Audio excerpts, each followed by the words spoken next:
চার গাড়ি মাল লইব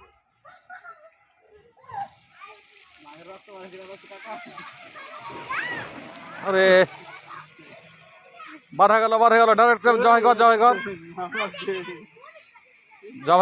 কর ওকে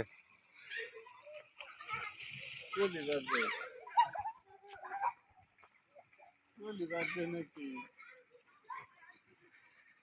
পলি না ওই যে ইটে হয়ে গেছে পাইপটা জড়ো হয়ে গেছে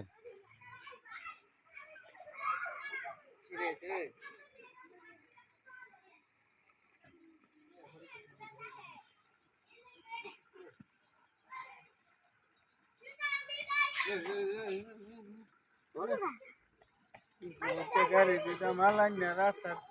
খারাপ আহার হয়তো রেটও কম লাগতো মাল হয়তো বেশি বাড়ার সহালে ঠান্ডা